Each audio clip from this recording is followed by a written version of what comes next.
Hey YouTube, this is Marcus or Garrowin again with another video. This evening's video, I just wanted to talk a few minutes about some changes in ideology that I have had over the past couple of years.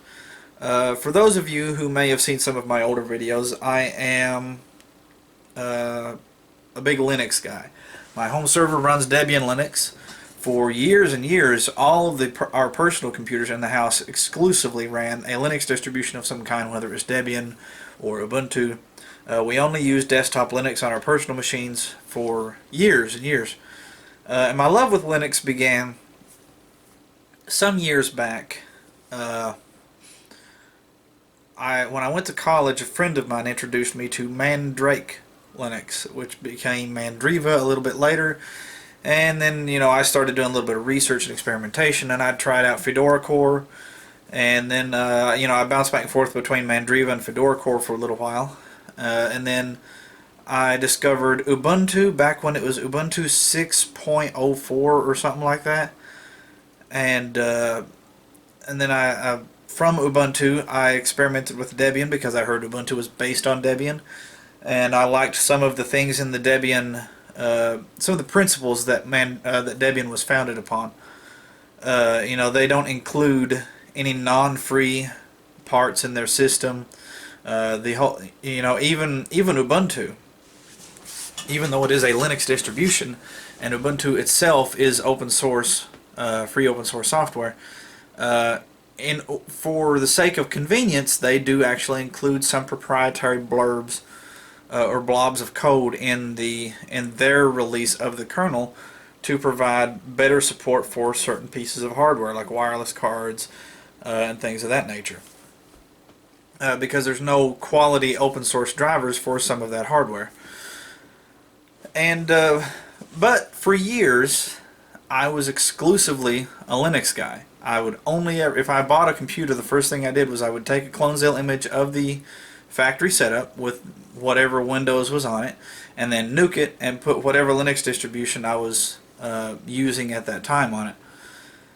And I even gamed on it a little bit. The first time I ever played Half-Life 2 and Half-Life 1, I believe, was on a Linux laptop that I folded up and docked to a large external monitor and a speaker setup, because Valve has created a native Linux client for Steam and ported a lot of their games, or most of their first-party games, to Linux.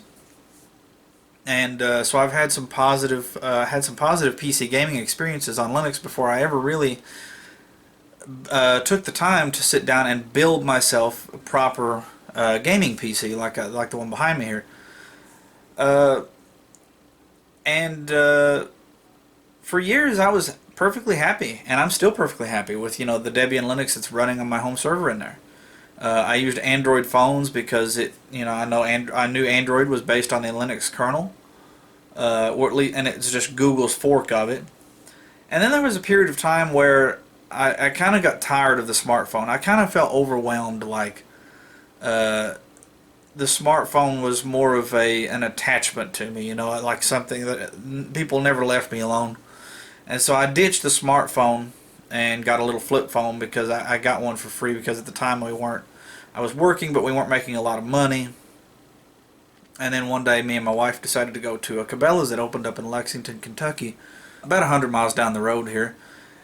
And we got to the Cabela's and we looked around. We bought some things for ourselves and the kids. And when we were leaving, we decided, let's go find a nice place to eat. But all we had on us at the time was that old flip phone. She didn't have a phone at all. We just because at the time she wasn't working, so we just had the house phone and the cell phone that I took with me, the little flip phone.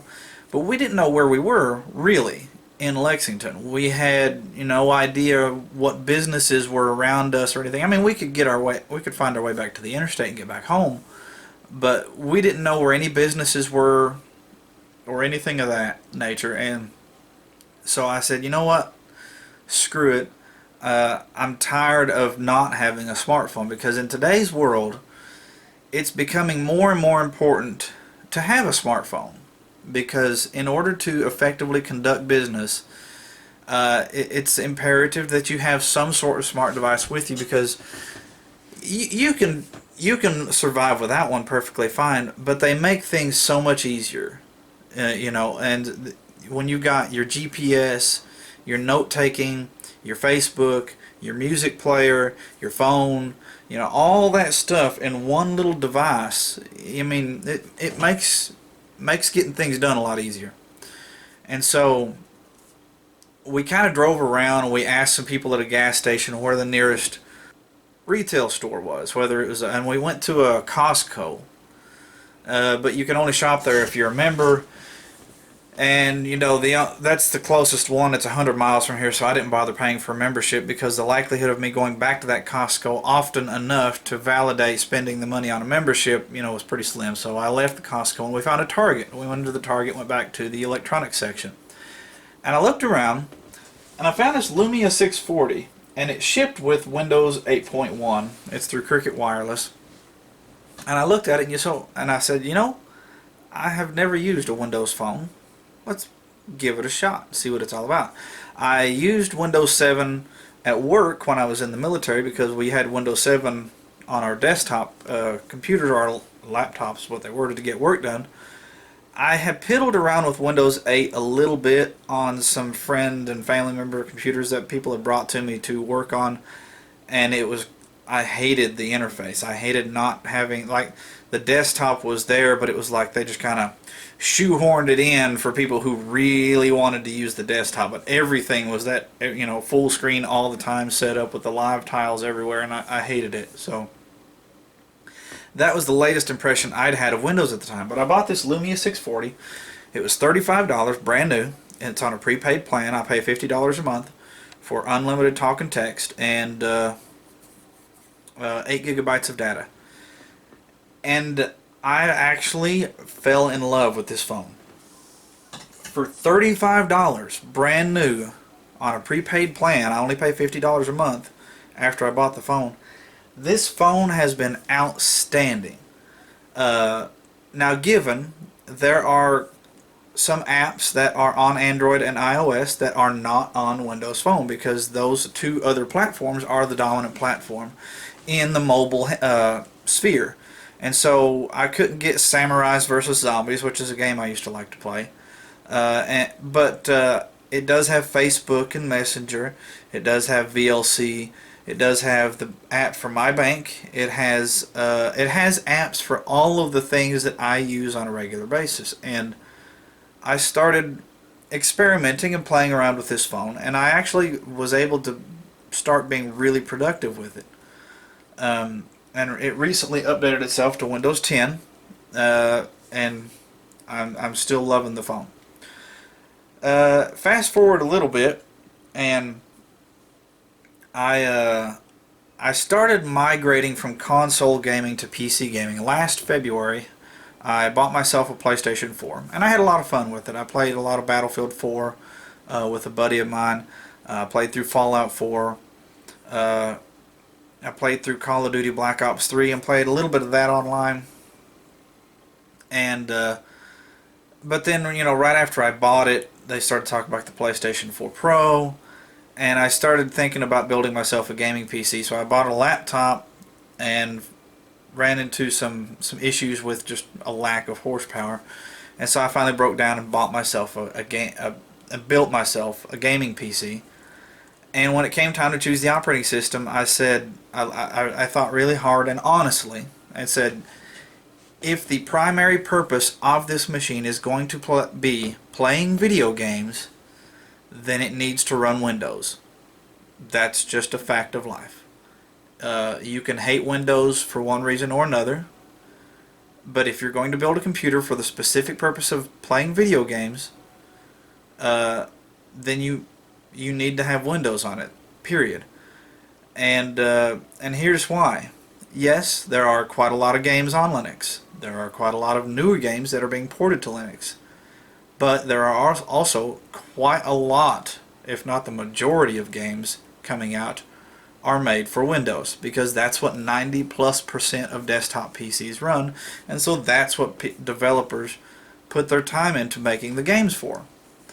And I had played around with Wine on Linux before. I had played quite a few Windows games on Linux using Wine as a compatibility layer. Installed the official Microsoft version of DirectX 9 so that it didn't have to use its open source reverse engineered version, and got some games working in Wine on Linux. But there's always a trade-off. Either the performance is not up to par with the Windows version of the game, or there's graphical or audio glitches, or there's almost always a trade-off when you do that.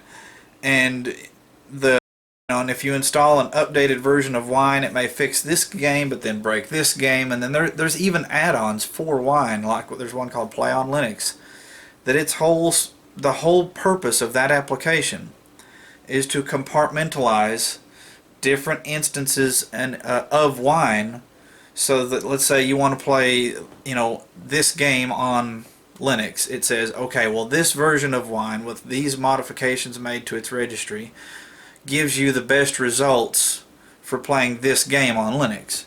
But then this other game may work better with a different version of Wine, or with different registry tweaks done to it. So it makes a separate compartment for playing that game on your Linux. And it does work okay for the most part. But like, I played World of Warcraft for years, and there was a period of time where I was going back and forth. I'd install Windows and get mad because something wasn't there, and I'd nuke it and install Ubuntu or Debian or something, and then I'd get mad because the game wouldn't work properly, and I'd nuke it and put Windows back on it, or I'd dual boot for a little bit. And on this laptop I had, I actually got to do quite a bit of experimentation going back and forth. Now, given this was years ago, there's been a lot of changes both to Windows and to Linux and Wine in that time. But when I played World of Warcraft, I noticed a couple of things. When playing World of Warcraft on Windows, game ran perfectly fine. Playing World of Warcraft on Linux on the same exact hardware with the proprietary drivers installed for the graphics card that laptop had, the performance was not quite up to par. It was playable if you turned some settings down, but the frame rate was noticeably lower. But the weird thing is, the load screens were much faster. It actually, like when you would ride the Zeppelin from Kalimdor to Eastern Kingdom, and it has that little loading screen, that was much, much faster on Linux. But in terms of the actual gameplay, the frame rate was noticeably lower on Linux. And that there's always a trade-off. And so when I was building this PC, I said, I love Linux. It's awesome that there's all these distributions based around the Linux kernel, especially on things like Debian, where their whole purpose is to say, we want to create a community developed product that you can use free of charge without any licensing or royalty fees or anything like that, to make your computer run and make it do things for you and get work done. And we're going to let you look at the source code so that you can personally look at it if you want to, and either review it and tell us about bugs that you find, patch the bugs yourself and recompile the source code yourself with your own custom fixes. That level of freedom is awesome, and that's why my server still runs Linux, because I don't have to pay for an operating system for a computer that's just going to sit in there and host files on a little small web server. But when it came time to do my PC for gaming, I said almost 100% of games out there are made for Windows. Whereas if you run Linux, you're thinking, oh sweet, I got this game, but all these other games are only on Windows. So I said the gaming PC has to run Windows, period. And one of the other reasons that I had considered switching to Windows was because since I do YouTube videos, and I'm not PewDiePie or ReviewTech USA or Rags or any of these guys that are particularly popular on YouTube. I do YouTube videos for myself and for my immediate family members. If nobody else on YouTube watches my videos, I have some friends and family members who watch my videos just to learn a little something about what's going on in life, or how to fix particular things on their cars.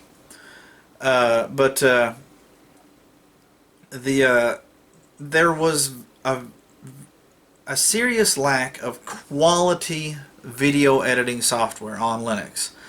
Now there was OpenShot, which I actually was kind of cool. I got an email back from the guy who makes OpenShot because one of my videos got a copyright claim, got demonetized years back because of a transition that I used in OpenShot.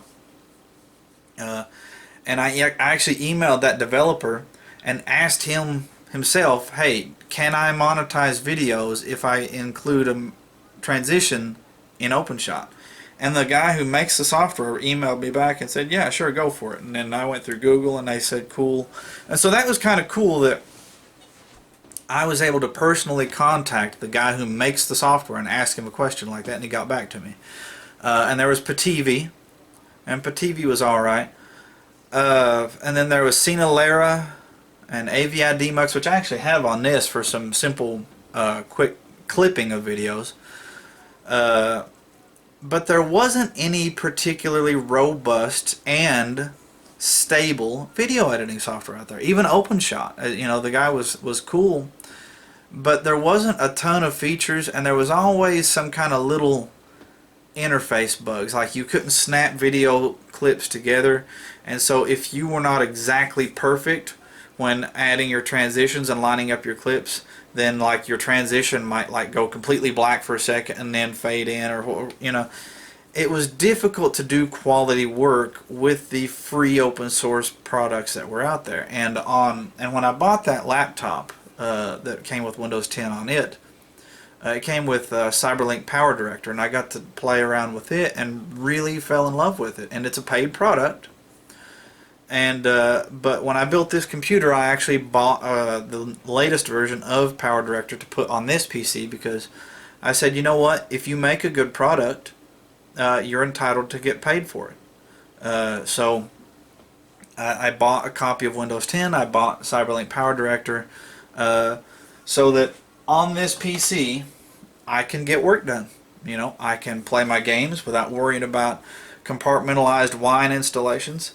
I can edit my videos without worrying about the interface freezing and crashing on my video editor, because that did happen a couple of times with Pativi and some other video editors in Linux. You know, and for the things that I do with this PC, I'm able to get work done with less hassle. Now my brother and lots of other people, rightfully so, are concerned about some privacy issues on Windows 10. And at first I was kind of like, you know, holy shit, you know, because if you read the articles on the internet, according to them, that Microsoft is basically a secret agent for the NSA, and they're uploading all your nude dick pics to, you know, a server somewhere under a mountain in the Midwest. But then when I actually sat down and used Windows 10, I realized there's ways built into the interface to turn off 99% of the stuff that I heard people complaining about. But all these subheadings all down the left side of the screen all have radio buttons in them to allow you to turn features on and off. You know, you can say, yes, I want this app to listen to my microphone, but not this app. You know, and when you do a clean install of Windows 10 on a PC that you've built, the one part of the setup process is there's 2 or 3 pages, I think it's 3 or 4, of radio buttons that set up your default sort of privacy settings that say, you know, yes, I want you to collect data about this, but no, I don't want you to send this in. Or you can even customize how much data is sent to Microsoft when an application crashes and it sends in the error reports. And so I think a lot of the complaining that people are doing, not all of it, but a lot of it is stemmed from they see something listed, like the fact that it even asks, would you like us to send your keystrokes to Microsoft? The fact that they're actually asking and they see that on their interface makes them think, holy shit, you know, they're spying on us, even though there's an option right next to those words to go off. Or they read an article on the internet about, you know, somebody that was smart enough to figure out how to run netstat and see what servers their computer's connecting to at any given time, and see like, oh, well, my computer's connecting to Microsoft when I'm not doing anything, and they never think about the fact that that's probably Windows Update checking for an update, or your OneDrive syncing files on your OneDrive. And like I said, there are legitimate concerns. There's a guy, I'll put one of those little cards to his channel here. He's got a couple of videos that actually have some legitimate concerns, and there's actually some third-party software that you can get. I think most of it's free, to change some settings that are not in the graphical user interface. But the options that are there, based on my experiences with Windows 10 so far, lead me to believe that when Microsoft says that those things are there to make their products better, I believe them. There was a time when I exclusively ran Linux on all of my personal computers. You could not have given me a copy of Windows and counted on me to install it on my personal computer, because I just really did not like it. I felt that it was insecure. I felt that I had more options as far as getting things done in Linux, because I got really used to Linux and the terminal in Linux, and I got really used to getting work done with it. But since piddling around with Windows 10, I'm coming around, and I think Microsoft has created a good product. Like I said earlier, I believe that if you make a good product, you're entitled to get paid for it. And that's one reason I don't pirate music and things. If I can find a product to buy legitimately from a retailer of some kind, I will not pirate it. Because I think if you create a good product, you're entitled to be compensated for that product. And I think Microsoft with Windows 10 has finally come around and created something that I think is pretty good. My games run awesome. Cyberlink Power Director runs pretty sweet.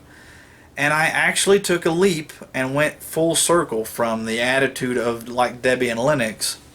And I said, you know what? Screw it. Let's turn on some of these features and let's see what impact that has on the usability of my computer. It would be kind of cool if I could talk to my computer and tell it to do things, and it would actually listen to me and do those things. They say that those features are there to help make their products better. Well, let's use some of those features. And so one of the things I started experimenting with when I first got my Windows Phone was Cortana. And it was the first voice assistant that I was ever able to actually get to understand my accent. I don't have a thick country accent compared to some of the people around here. But for whatever reason, the Google Now digital assistant that was on my Galaxy S2 couldn't understand a word I was saying. I tried dictating text messages and it couldn't understand me. I always had to type them out manually. But Cortana's actually able to understand my voice. Now, given that was years back, I'm assuming that that service as well has improved since then. But on the product that I had, now, Cortana was actually pretty darn good. And so I turned it on here on my computer, and I've been experimenting with it here lately. So I can say, "Hey Cortana, show me the weather for tomorrow." The forecast for tomorrow shows mostly sunny skies with a high of 81 and a low of 60. Or I can say, "Hey Cortana, what time is my appointment on Wednesday?" I found 2 events Wednesday. At 5:30 a.m., Kings Island trip at Harold Whittaker Middle School. Hey Cortana, wake me up at 9 a.m. in the morning. I set an alarm for 9 a.m. And so, I even the other day we were sitting in the living room and my wife was asking, when was Mother's Day, because we were talking about it and I couldn't remember the date. And I knew my computer was on and we were in the living room. And so I just hollered and said, Cortana, when's Mother's Day? And she piped in, and I had the speakers turned up. She piped in and said, "Mother's Day is May the 14th. It's in 11 days." And it was kind of nifty. And while there are some legitimate concerns regarding the privacy, like I said, when Microsoft says that these things are there to make their products better, I'm inclined to believe them this time around. And I think a lot of the paranoia regarding those things arise from people who see an option to turn something on or off and just freak out that that feature is even a part of the system. Or they read an article from somebody else saying, oh, well, this system was doing X, Y, or Z, and then they assume the worst. And,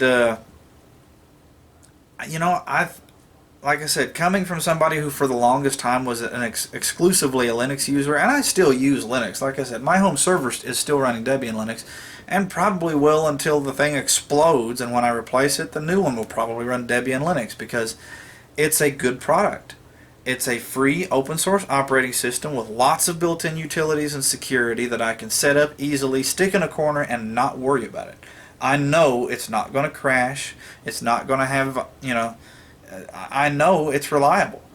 And so, but in terms of my desktop operating system, the operating system that I put on my computer to play games and get work done, I think Microsoft has finally kind of come around and come up with something that I can look at and say, that's cool. That's something that I'm willing to spend money on and put on my personal computer and trust and use.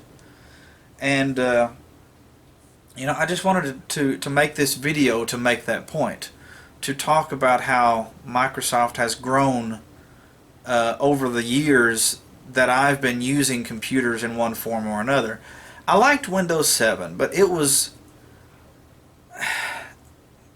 Windows 7 just kind of felt like a shiny Windows XP to me, and I still felt like I was able to get work done easier in Linux. But I think it's, and it may also be me, it may be because my workload is changing. It may be because a lot of my workload, a lot of the things that I'm doing on computers nowadays is editing YouTube videos and playing video games. And those are two very specific tasks that are better done on Windows, because there's better software and a wider spectrum of compatibility with those things on the Windows platform. That's not to say that Linux is innately bad for video editing or innately bad for gaming, because it supports Vulkan and OpenGL 4.5 and all. There's technologies that are built into these Linux operating systems that make them perfectly acceptable for these tools. The problem is that developers are not leveraging those tools and porting their games to that platform. And likewise with the video editing software, CyberLink Power Director I think is a good product. It's a easy to use video editing software with a lot of built-in features. That's sort of reminiscent of like Windows Movie Maker on steroids, but they only make it for Windows because they're going to market their product toward the platform that the majority of people are going to be using, and so they market it toward Windows. That's the same reason that there's a number of applications on the mobile market that aren't on the Windows Phone, because the majority of mobile phones are either iPhones or Android phones, and so those are the two platforms that people are going to their mobile applications. But I think with Windows 10, Microsoft has created a good product, and while there are legitimate privacy concerns, as there always is, there was a big hoopla when Ubuntu decided to leave Amazon search turned on by default in the Unity search bar. The Linux community lost its mind because what was happening was, by default, when you would search for something in that taskbar, it would also search Amazon for whatever you had entered, and they found out that if you were searching for nakedladies.jpg on your hard drive, it was sending that search query to Amazon as well. And so Amazon would know that you were searching for something called Naked Ladies, and it was on by default. And so people lost their minds over that, and those are legitimate privacy concerns. It's not that the feature was itself bad, and it's not that the feature was put there to intentionally spy on you. It's the fact that by default your system was sending your information to an unaffiliated third party without your permission. And I think that's the root of a lot of the privacy concerns when it comes to Windows 10. It's not that the features are put there to intentionally spy on you. It's not that the features are innately bad. It's the fact that people don't feel like they were made aware that the features were there in the first place and how exactly they operated. And I think if Microsoft can do a better job of being very, very transparent and explicit in the details of exactly what all these features do, I think people's worries will be alleviated quite a bit.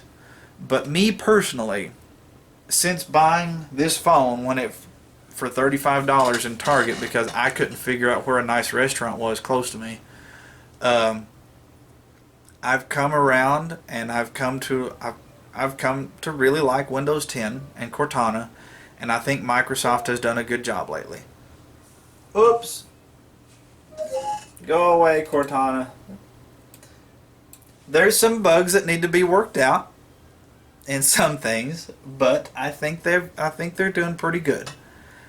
So that was it. I just wanted to talk about my experiences with Windows in recent years in light of my past experiences. So if you guys have any comments, questions, concerns, suggestions, please feel free to post them in the comments section below. If you would like to contribute to this discussion, if you have your own opinions or input you would like to add, please feel free to add them as long as you remain civil about it. And as always, this is Marcus out. Y'all have a good one.